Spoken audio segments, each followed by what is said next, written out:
Welcome to another episode of The Profile. My name is Gary Dunn and I'm your host. Tonight on the show, we have none other than Mr. Ian Simpson. How are you, Ian? Good, really good. Nice to... Finger-licking banjo player. Oh yeah, you might hear some in a little while. Oh, well, I hope we do. You brought your banjo in? I did, I was asked to bring it in. Yep. Yeah, my producer's cunning. Yeah. Ian, where were you born? I was born at Woodside Hospital in East Fremantle, and Yep. I remember hearing, I think some other people, musicians have been born there as well in 1961. Yep. My daughter was born there. Really? Well, one of them, Yeah. but she's not a musician, so we won't Yeah. talk about her. So, apart from a banjo, what other instruments do you sing? Yeah, I like singing harmonies. I sing the occasional song if the band requires it and they make me. But I started as piano. My grandmother was a piano teacher and she taught all her grandchildren how to play, which was just so beautiful. And she was a lovely piano player, and so I learnt that for about 4 years until I was about 12 years old. And then I dabbled in guitar. My brother showed me some chords, but then it was mainly the banjo I play. I play a bit of steel guitar, like pedal steel, bit of dobro, mandolin a little bit, and not good on the fiddle, and no wind instruments at all. But banjo's my thing, I guess. Yeah. It's amazing because just about everyone I have on the show, parents playing piano, singing along around the piano. I think if you have it in your family when you're growing up, I think it's a big thing because you just think, oh, that's normal, you know. Yeah. And I think being the youngest in the family, I heard my brother and sister go through it all, and so by the time I got to play piano, it was all just sort of normal, you know. So what was the moment that you decided banjo was it? It's a very good question. Look, it was a light bulb moment for me. My sister, who's 6 years older than me, had the Seekers' greatest hits. I mean, love them or hate them. And the record was on, the greatest hits playing away, and the record of the old 97 came on, and there's a banjo solo in the middle of it, and it just came on, and I was like, a lightning bolt hit me. I was like, what is that? And I was covered in goosebumps from head to toe. I thought, whatever that is, that's me, right there. And I'm getting goosebumps thinking about it. Oh, wow. When I listen to it now, it doesn't excite me so much. But that was the catalyst that did it. And from that point on, I listened to everything with banjo on it that I could find. I had a little cassette recorder, and I'd record the Earl Reeves Country Music Radio Show on a Tuesday night on the ABC. And anything with banjo, I just listened to it, and became obsessed with it, kind of, and finally got a little banjo for $2 from a church fete. Wow. It was a little mandolin banjo, a little tiny thing. And they were probably hard to come by. Yeah. Oh, those things are a little bit common, but someone just wanted to get rid of it, I suppose. So I put 5 strings on, because that's what they have, is the 5 strings. And I just started doing these roll patterns, as they call them, trying to learn how to play it, but it was a nightmare, you know, trying to teach myself how to do it. There weren't books or DVDs that I could get, or any videos back then, or anything. So, but finally I got some books, and I was away then. Could you listen to like records at home and play along with them? Yeah, well, I got to that point, and I was actually slowing down records from 33 to 16 and recording the solos. Yes. And they sound like rubber bands. When you slow a banjo down, it just sounds like rubber bands, and the voice is like, oh, like that. But I managed to work out what they were doing and knew about tablature, so I actually sort of tablatured out if that's a word, did the tablature on the solos and sort of learnt to play that way. Sometimes I'd tablature for a whole, say, Earl Scruggs, who's the banjo, godfather of it all. Yeah. I'd actually tablature out every bit of, every note he played on a song, for example, even the background. So by the time I did that for a few months, I was really starting to get it happening, I guess. So did you seek out, what was the first live concert you went to, and is it something you thought, well, someone's playing banjo? Yeah, well, exactly that, actually. I just started getting interested in it. I was probably about 14 or something, and I heard on one of these folk music programs, Steel Eye Span, and I think they had a bit of banjo in it. And I said to my brother, oh, I'd love to go to that concert, and he bought me some tickets for my birthday or something, but it wasn't really, it was English folk music, so it wasn't really anything to do with banjo, so it was a little bit, it was a great concert, mind you, great band, but that was probably the first show I sort of saw, but it wasn't too much later that I actually even got to see a bluegrass banjo player. And who was that? Oh, look, I went to the States in my early 20s, and that's probably when I really first saw some good players. But I was really self-taught completely. You know, there was no teachers that I knew of. I rang up this older fella, and he says, "Oh yeah," and he was a strummer, you know, and I knew that's what I wasn't wanting to learn. So it was hard going. I'd even look up the library, look up banjo, and try and figure out how you put these picks on. And you'd see this guy, with a pick, and it was like I just couldn't figure it out. A like a pick, a guitar pick. I was so frustrated for a while there Yeah. until I got some books eventually. you know. Yeah. Yeah. So I think I saw you in late 70s playing with Jim Fisher. You Yeah. were an outlaw. Yes. How long did you spend with Jim? And how did that Well, I sort of come should about? stress. Look, I didn't know what I was doing. I was just sitting in my bedroom playing banjo, and Jim Fisher put an ad in the Sunday Times. I remember it word for word. He says, "Wanted musicians for bluegrass or country band or jamming." He wrote, called Jim Fisher, and I'd heard him on the radio, so I knew he could play. So I rang him up, this sort of nervous 15-year-old, and I was still at high school, and I said, I play banjo, love to meet you, sort of thing. And he tells the story too, and he says, can you play? And I said, yeah, I can play this famous banjo tune called Foggy Mountain Breakdown. I said, yeah, I can play it faster than the record. That's what I told him, apparently. I don't know why I said that, but anyway, we did meet up, and it was so great to play with, he's probably 8 or 9 years older than me. So he'd been playing around the pubs scene for a while in the 70s. So a sort of a seasoned Perth pub rock musician. So for me to meet him, and he's totally into bluegrass, and we just hit it off. We just played all day once we met. And I'd go around to his house every Sunday, and he was encouraging. So he was like the first, I guess you'd call him almost a mentor for me, because I was already playing quite competently, but I'd only been playing banjo for a year and a half. But we actually just clicked, and I'm still involved with him. We still do gigs after all these years. So. The banjo is actually talking to you as you speak. Can you hear it? Oh, it does that a lot, The resonance from your voice in that case. Whoa. There it goes. Oh, that was a G, I got it. Yeah, that's exactly. Whoa. Well, I didn't do anything for me. Nothing like you. Well, I'm not going to say I don't like banjos, but no, I love them. So, Jim, who else was in Jim Fisher? In that band? Around that time? Outlaws, yeah. Okay, it was a bass player named, my very first band was Fred Connolly. So I was lucky to be suddenly mixing with these really great musicians. Yeah. And my very first gig was playing at Fremantle Markets with Jim and Fred, which actually became the Cowpersons way, until recently. So it's just funny, that was my first, and that was my first probably public performance. I remember it on a Friday night, we went down there. And then Scott Wise joined us for a while, great musician. Yeah, love Scott. It was a real acoustic-y bluegrass thing for a while. And then we wanted to branch out, me being still at high school in my holidays, we'd add a drummer. And then we went a bit more electric. We had Peter Calder on electric bass. Yep. I think they were in Road Band or something. And then Gary Maisel on drums. And we added Lucky Oceans moved to Perth. And then he joined us for a while when he first moved here. So that was exciting for me. I love pedal steel. And I'm sitting there watching him every night playing, all these sort of country rock pub gigs. Yes. The Vic and the Charles and all those, the Civic and, is it Civic Hotel? Yeah, I think so. All those pubs. And, here's the rain. And, there was just a watching great... those solar panels on the roof. So playing with those sort of players was wonderful. And we had Dave Bailey in the band towards the end and Bill Rogers on sax. And it just became a 6-piece giant country rock band, but it was great fun, really good fun. Yep. In fact, it was so loud, it got quite loud. We're sort of like a dance band. We're quite popular. We'd be packing up like the Steve's or Albion or those sort of pubs. The Shenton Park Hotel, I remember, on a Sunday session. But it got so loud, I was playing my banjo through a Fender twin amp, both knobs up to 10. And it was so loud, that was to keep up with everyone. Yes. But I had earplugs, I've always looked after my hearing. Yeah. But that's how sort of loud we were. But we had crowds, they came along, it was great, really good. I've really come good to fun. see you a few times. Yeah. You went to the USA. I got a bit tell us about I needed that, a change from Perth, I felt a bit frustrated. I'd done all these things and I just thought, I've got to get out of here, I think everyone goes through that at some stage, every musician maybe.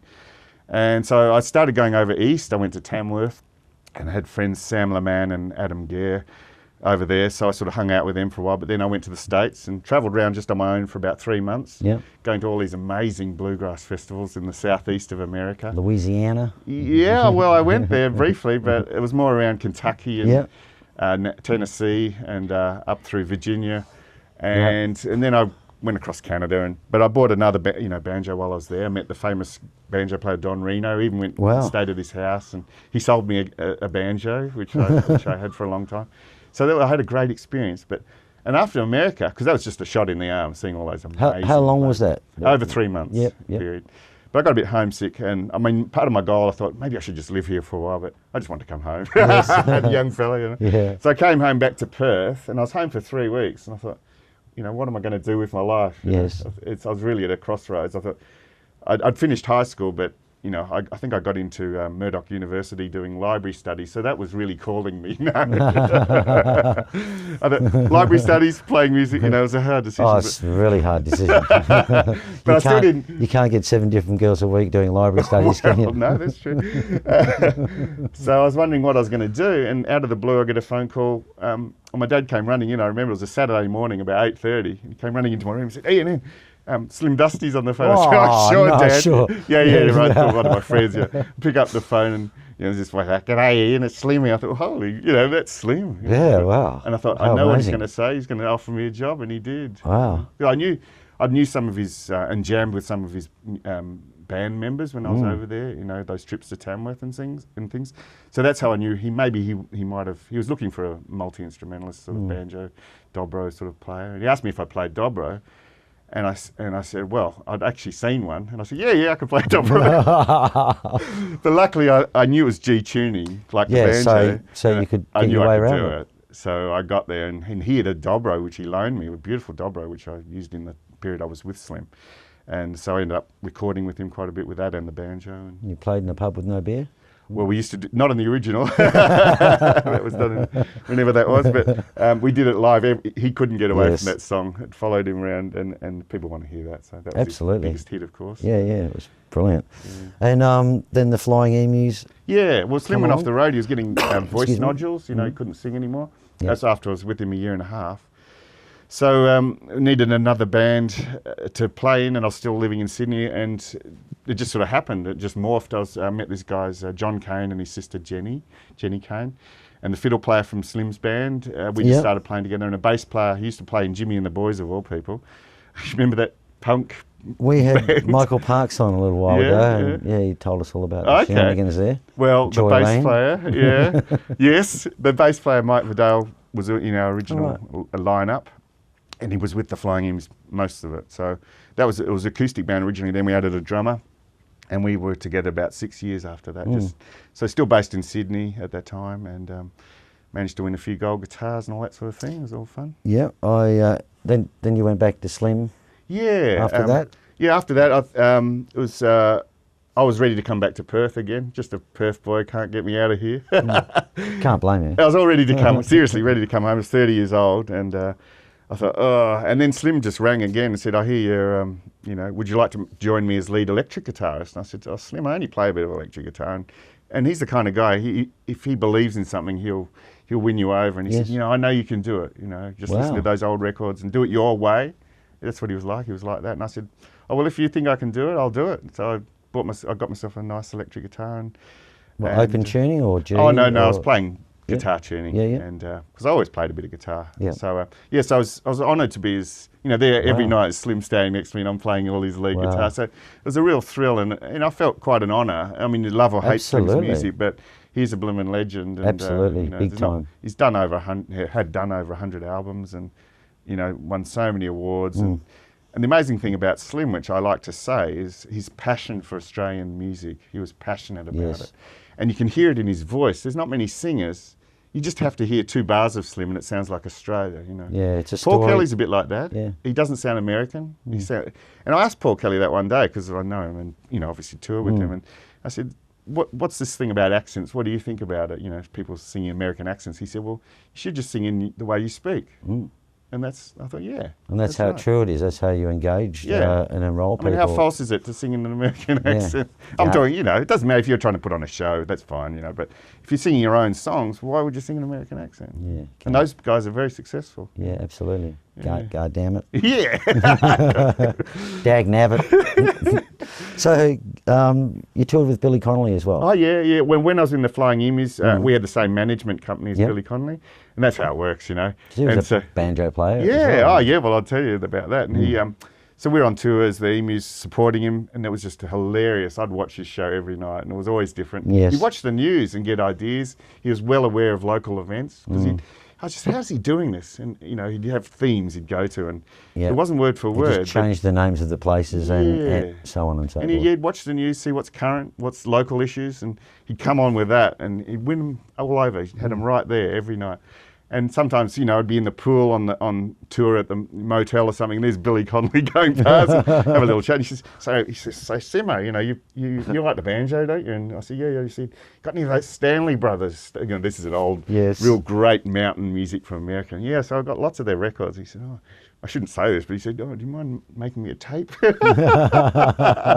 I did a tape of all the fantastic Stanley Brothers stuff. And I wonder if he's still got that cassette tape. Wow, unbelievable. Yeah, great. I saw him live a couple of times. He's really good at ad-libbing and brilliant and taking things. Yeah.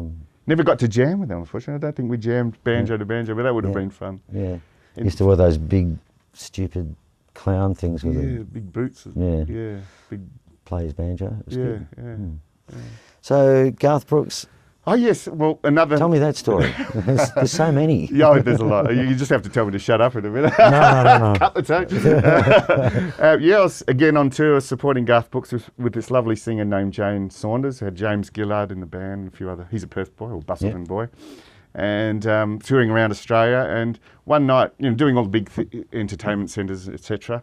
And we're in Perth, I think, or somewhere, and I noticed my guitar was sort of cutting in and out. I had a Takamine guitar, and he came up to me at our sound check. He says, "What's wrong?" I said, "Oh, my guitar cutting out. Must have got bumped or something." And he said, "Oh, okay." And he walked off. He came back half an hour later, or his sister did actually, and gave me this Takamine guitar. He says, "Here." And I said, "What's this?" He said, "Oh, Garth." She said, "Garth Brooks wants to give you this guitar." Wow. I said, "Give it to me." He's like, "Give it to you. There you go." Just like that, because he said, I was worried it might have been one of our guys that might have caused the guitar to malfunction or something, but he had a whole box of them. What a nice guy. He's a lovely, you know, he's a nice guy. Had a whole box of He had a whole box of brand new Takaminis, probably about 30 guitars in this big giant box. So every night I guess he had a new guitar, and often during his show he'd give away he'd get up on the drum, on the actual drum, standing on the bass drum, take off the drummer's cymbals, like these are like Zildjian cymbals or whatever, and just hand them out to people in the audience. Wow. There's like just gifts, you know. Yeah. And the first time I asked the drummer, I said, "How do you feel about that?" He said, "Well, Garth just buys new ones all the time." But he said the first time he did, I nearly freaked out. You know, got up there just giving away my drums. It's like, what are you doing? Then he buys the new stuff the next day. He'd have boxes of them nowadays. But yeah, great entertainer. Yeah. And, that was a great experience as well. And session musician, you had a lot of sessions. Could you drop some names for us there? Well, yeah, I guess because I was living in Sydney, you know, you're just there. And I played an oddball instrument like the banjo, I suppose. And I played on a few. I think I'm quite happy with some of the songs I've done. Like I played on Paul Kelly's original version of From Little Things, Big Things Grow. I just played some. Yeah. If you actually hear it, you'll hear this sort of strummy banjo in the background. And Graham Connors, I don't know if you know of him, a great country singer. He had this, his biggest song ever, I think he says, A Little Further North each year. I played pedal steel on that, so playing this sort of hook line, and it's just nice to be part of those sort of sessions. And of course I'm on about 20 of Slim's albums, so that's great. I ended up sort of being involved with some of the production and arrangement on a lot of those albums, so that's all good. And a few, you know, ads around the place. I'm in a 4X beer commercial from the 80s. You might, you can see that on YouTube, actually. 4X. Yeah, playing the banjo. So, things like that. And then the sensitive new age. Yeah, so I moved back to Perth eventually, mid-90s, and we formed the. Again, I was wondering what I was going to do with my life. I was a bit browned off, or just burnt out with all the travelling, I suppose, living out of a suitcase, going away for 3 months at a time. It's difficult. So I thought I'd come back here and maybe get a day job, like, I don't know what, but I ended up getting a job at Zenith Music Shop for about 11 months. What year was that? That was about 95 into 96. Yeah.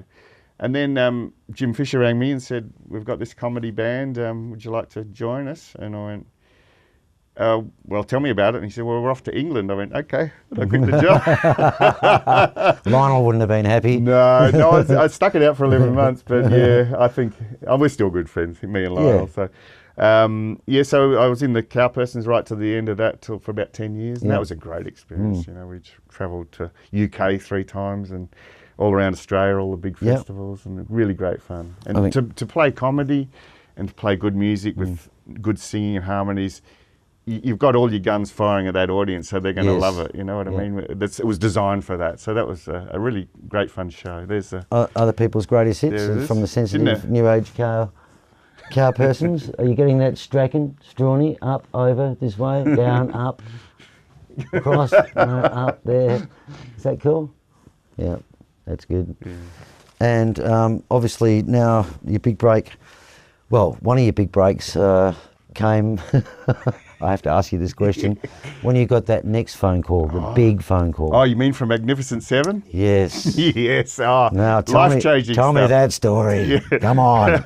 Well, I just got a call out of the blue, from Mark Donahue. He said, I want to come and play banjo on this song. I said, I wasn't overly familiar with it, Tubular Bells, but I wasn't so sure. It's got a bit of a quirky melody. So I'm in there trying to play this thing I barely knew. I'd heard it on the radio once or something. And they're all singing it to me going, no, it goes, and I'm trying to get these weird notes. It's like, it doesn't even work on the banjo, but we persevered and got enough down. But it was all in bits and edits and everything. And I think thanks to good old Ian Simpson over there, he really pulled it together, and they didn't give up on it, and it actually ended up getting nominated, I hear, for top 5 gold guitars. Almost got nominated, so it's pretty good. Mate, we want him to leave the building tonight, and if you keep going on like this, he won't get out the front door. We'll have to remove a wall or something. Yes, well, that's right. It was hugely successful for the band, I believe.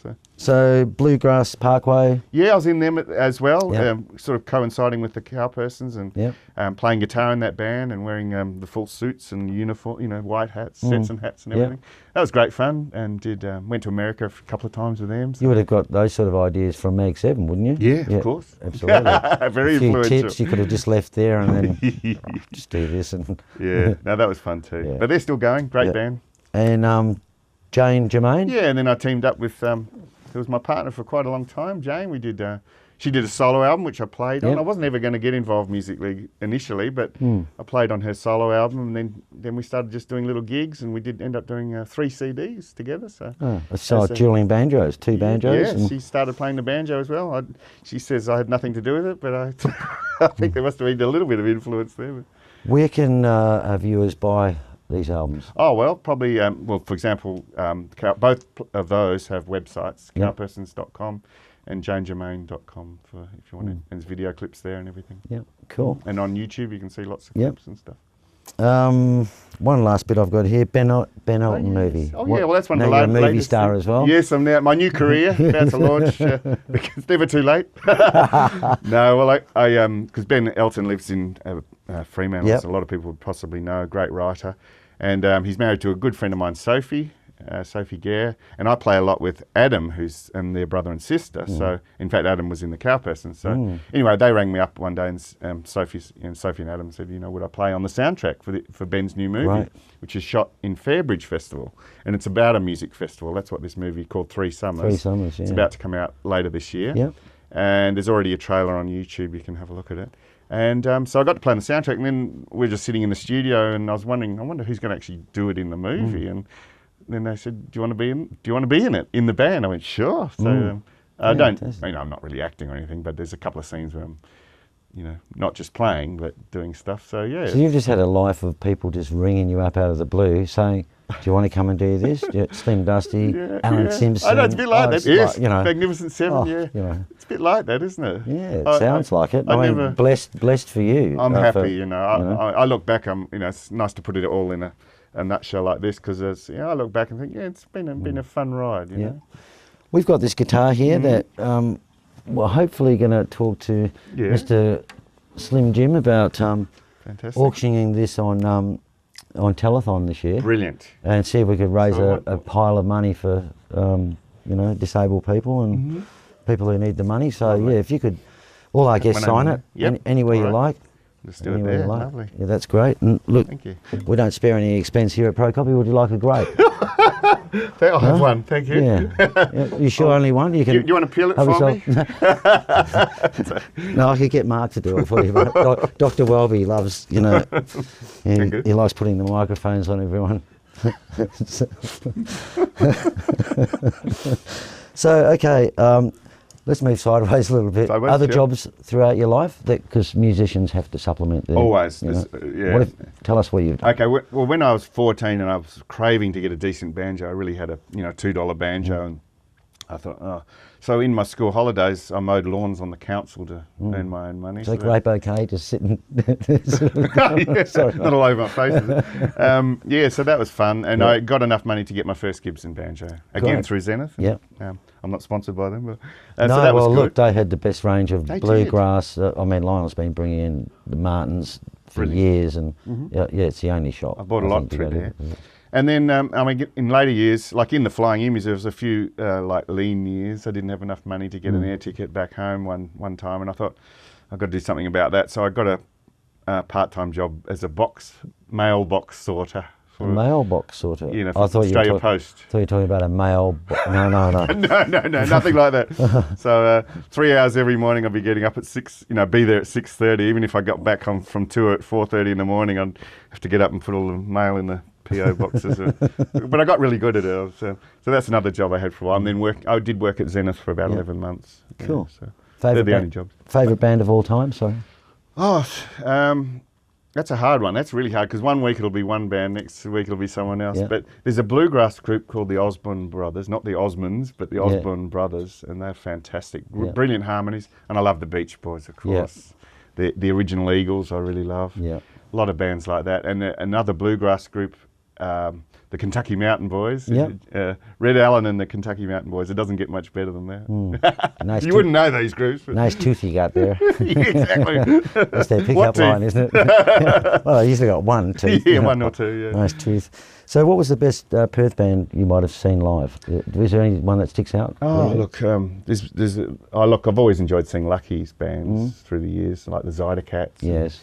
I loved seeing the Jam Tarts years ago. Do you remember seeing them? I remember the Jam Tarts. Dancing and the Jam Tarts. They were a good Perth band. Who's the lady out the front of that? Well, there was 4 girls. Yeah. There was Sophie Gare. Yeah, Sophie Gare. Anna Gare, the sisters, and and Lucy, and Jodie. So they were a good band. Yeah, they were 80s. Yeah, 80s, definitely 80s.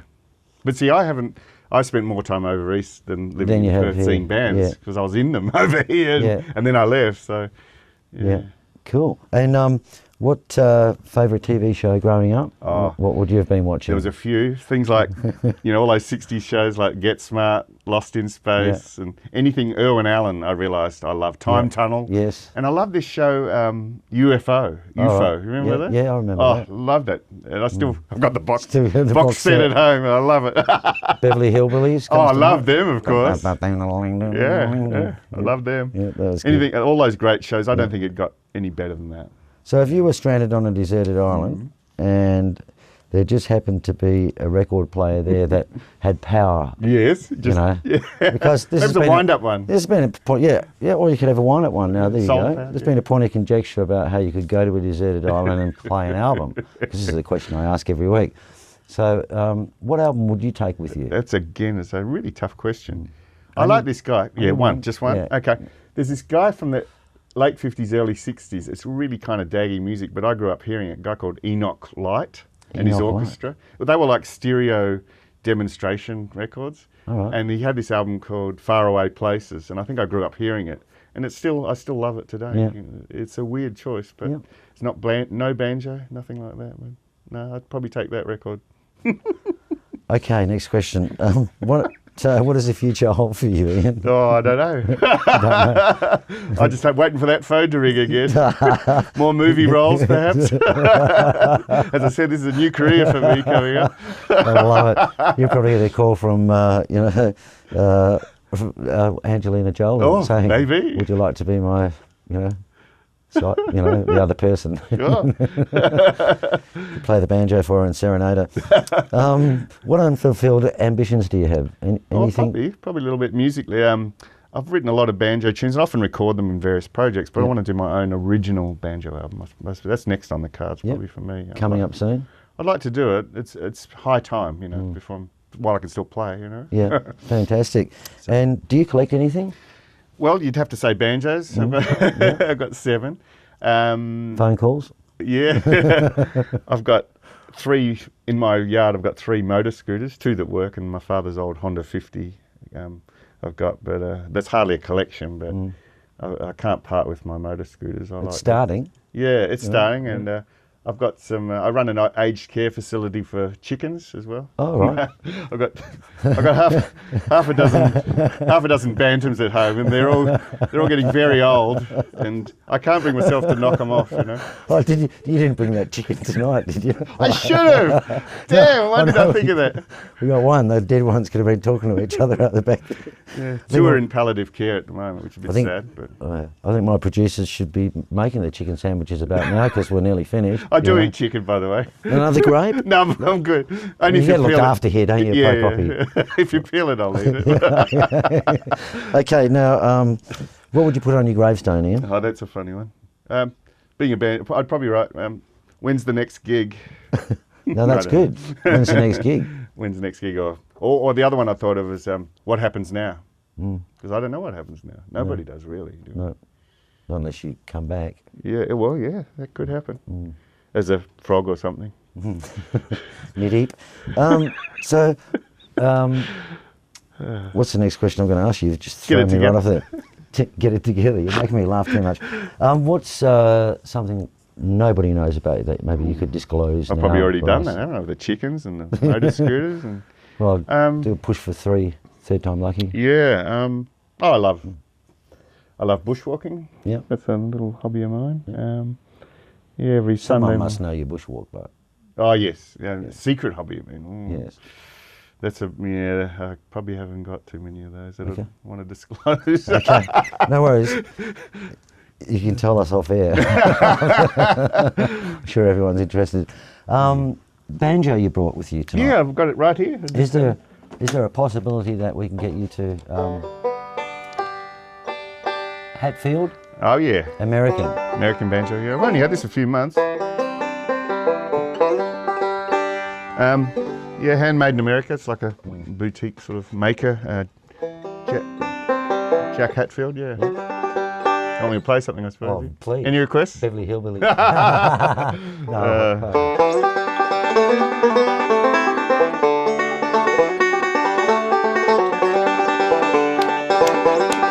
your father!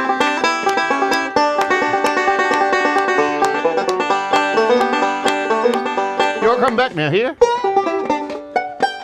Wow, thank you very much, Mr. Ian Simpson. Thanks, Gary. Thank you very much. We're going to go to a clip now of yourself. Some early days, yeah. Yeah, some early days, and I'll come back now. Thank you.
Simon Creek on Hey Hey, it's Saturday.